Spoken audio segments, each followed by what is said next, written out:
महाधिवेशन का समारोह लोकसभा के चुनाव में स्पष्ट बहुमत प्राप्त करके केंद्र में भाजपा का शासन प्रस्थापित करने के संकल्प के साथ संपन्न हुआ। प्रतिनिधियों के सामने लोकसभा चुनाव की रणनीति तथा पूरी शक्ति लगाकर चुनाव की तैयारी के संबंध में महत्वपूर्ण विचार प्रस्तुत किए गए।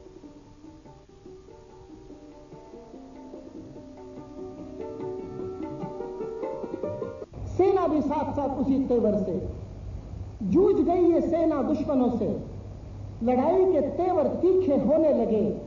लगा कि अब बाजी ये सेना जीत ही जाएगी। सेनापति का उत्साह और बढ़ा, घोड़े को और दौड़ाया। इस बीच घोड़े के पैर, उस पैर जिसमें नाल की एक कील कम थी, वो कील एक एक कर उधड़ती चली गई। धीरे धीरे लड़ाई जो गर्मी पर उबाल पर आती गई, जो ऐसा भी दूसरी तरफ दिखाई पड़ा कि उस घोड़े के उस पैर की नाल दूर गिर गई। फिर भी अब तो लौटा नहीं जा सकता था। बहादुरी से लड़ने लगा सेनापति और आगे बढ़ा। अचानक एक गड्ढे में घोड़े का पैर पड़ा। जीत रही थी ये सेना, जीत का सेहरा बंधने ही वाला था सेनापति के सिर पर, मगर घोड़ा लड़खड़ाकर गिरा। इस घोड़े पर जो पताका फहर रही थी वो भी गिरी।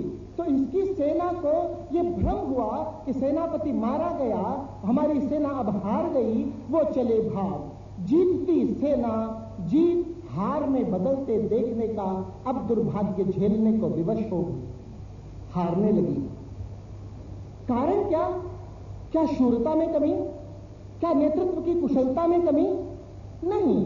कहते हैं अंग्रेजी में, the battle was lost for the sake of A nail. वो नेल क्या? कील।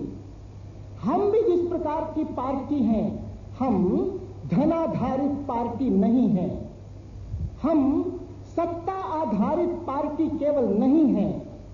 हम 1 या 2 या 10 नेताओं के आधार पर चलने वाली पार्टी नहीं है। हम लाखों हजारों लोगों के पसीने, खून और आंसू पर बनी हुई पार्टी है। ये अपनी विशेषता को हम जब पहचानते हैं तब हमें ध्यान आता है अन्य दल पैसे के आधार पर चुनाव लड़ते होंगे, हम उस पैसे का जवाब अपने पसीने से देना जानते हैं। हम सत्ता की सुर्खियों का जवाब खून के सुर्ख रंग से देना जानते हैं। हमारे लिए इसलिए आधार बनता है वो आखिरी कार्यकर्ता, बूथ पर जूझने वाला कार्यकर्ता, उनका एक रस संगठन पूरे देश में फैला हुआ जाल। ये हमारी जीत का रहस्य है।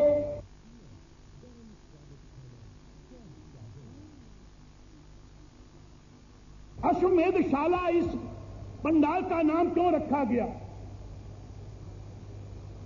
क्योंकि इस महाधिवेशन के बाद हमने जिस महायुद्ध के अंदर प्रवेश करना, जिस लक्ष्य को प्राप्त करना, वो लक्ष्य बहुत साफ है कि देश में बदल आएगी और अगले चुनाव में भारतीय जनता पार्टी ने सत्ता में आना है। किस प्रकार से सत्ता में आए? जैसा भी कहा कि केवल सत्ता में आना ये लक्ष्य नहीं, बल्कि हमारा लक्ष्य है राम राज। हमारा लक्ष्य है देश को एक मजबूत और समृद्ध भारत बनाना, और सत्ता में आना यह एक साधन है। उस प्रकार से हम सत्ता में किस प्रकार से आए, ये आज विषय इसीलिए लिया गया कि इसके बाद जब अपने क्षेत्र में जाना है तो उस युद्ध के लिए हमको तैयार होना। उस चुनाव के युद्ध में, उस महायुद्ध के अंदर कांग्रेस जाने वाली, ये आज मैं नहीं, आज देश का आम व्यक्ति कह रहा। वैसे भी कांग्रेस 100 साल से ज्यादा बूढ़ी हो गई है। जो आया है उसने जाना है, ये तो विधि का विधान है। अभी यहां बात की गई रेस कोर्स की, और दूसरी बात की जाती है 7 रेस कोर्स नई दिल्ली की। 7 रेस कोर्स जो दिल्ली के लोग या जिन्होंने दिल्ली नहीं देखी, मैं उनको ये बता दूं कि 7 रेस वो प्रधानमंत्री का निवास स्थान है। 7 रेस कोर्स, ये रेस कोर्स है। कल प्रमोद महाजन जी ने सभा में कहा कि महाराष्ट्र से हम गुजरात, गुजरात से हम जयपुर, जयपुर से हम दिल्ली जाएंगे। बिल्कुल ठीक कहा, लेकिन मैं कहना चाहता हूं कि हमने दिल्ली तो फतेह कर ली, हमने नई दिल्ली जाना, बारास्ता दिल्ली, वाया दिल्ली। दिल्ली में हम आपके स्वागत के लिए तैयार बैठा है। दिल्ली की सरकार बैठी है कि नई दिल्ली के अंदर आप आए और अगला प्रधानमंत्री अटल बिहारी वाजपेयी हो, इसके लिए दिल्ली तैयार बैठी है आपके स्वागत के लिए।